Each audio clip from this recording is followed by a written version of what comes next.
गीता केवल उपदेश मात्र नहीं है, बल्कि ये मानव समाज का जीवन मूल्य है, जो मानव जीवन को अपने उपदेशों से पवित्र कर मुक्त कर देती है। जिस दिन गीता जयंती मनाई जाती है, उस दिन भगवान श्री कृष्ण ने इस दिन कुरुक्षेत्र की रणस्थली में कर्म से विमुख हुए अर्जुन को गीता का उपदेश दिया था। गीता संजीवनी विद्या है। गीता जीवन के संघर्ष में विजय का मार्ग प्रशस्त करती है। अंतर्द्वंद में फंसे मन को संशय से बाहर निकालती है।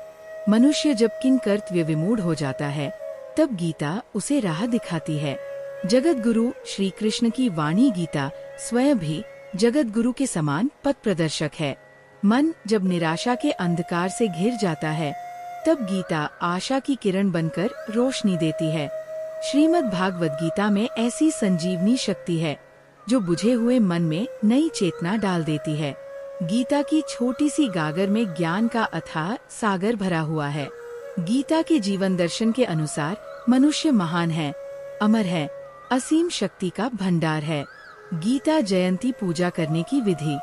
मार्गशीर्ष शुक्ल पक्ष की एकादशी तिथि को प्रातःकाल स्नानादि नित्य कर्म से निवृत्त होकर व्रत का संकल्प धारण करें।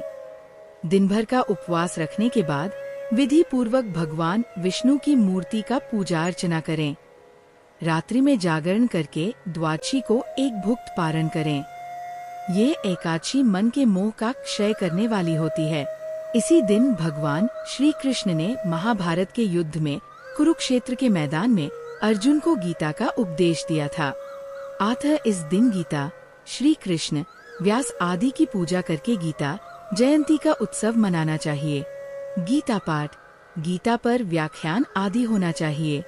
संभव हो तो गीता के शुभ अवसर पर जुलूस भी निकालना चाहिए। गीता जयंती व्रत कथा। द्वापर काल में जब कौरव और पांडवों के बीच युद्ध प्रारंभ हुआ, तो कुरुक्षेत्र की रणभूमि में अर्जुन ने अपने परिजनाए को देख मोहमाया के जाल में पड़कर भगवान श्री कृष्ण को कहा, हे भगवान, मैं ये युद्ध नहीं लड़ूंगा। अपने बंधु बांधवों तथा गुरुजनों का सहार करके राज सुख भोगने की मेरी इच्छा नहीं है। वही अर्जुन कुछ क्षण पूर्व कौरवों की सारी सेना को धराशायी करने के लिए संकल्प कर चुका था। परिस्थितिवश वो मोहग्रस्त हो गया। वह अपने कर्म से विमुख हो गया।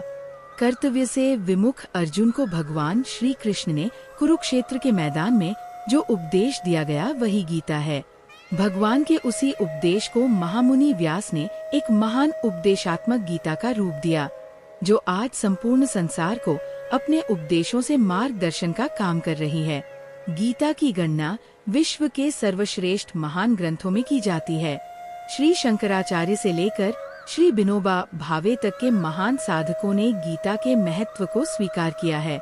श्री लोकमान्य तिलक ने गीता से कर्मयोग को लिया था और उसी के आधार पर अपने जीवन मूल्यों को स्थापित किया था। इस गीता के आधार पर राष्ट्रपिता महात्मा गांधी ने अनाशक्ति योग का प्रतिपादन किया था। गीता के महत्व को प्रतिपादित करते हुए महात्मा गांधी जी ने लिखा है, जब मैं किसी विषय पर विचार करने में असमर्थ हो जाता हूँ, तो गीता से ही मुझे प्रेरणा मिलती है।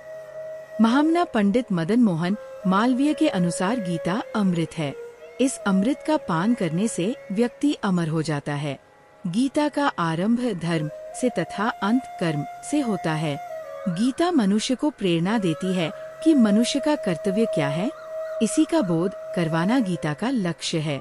इसी आधार पर अर्जुन ने स्वीकारा था कि हे भगवान, मेरा मोह क्षय हो गया है। अज्ञान से मैं ज्ञान में प्रवेश पा गया हूँ। आपके आदेश का पालन करने के लिए मैं कटिबद्ध हूँ।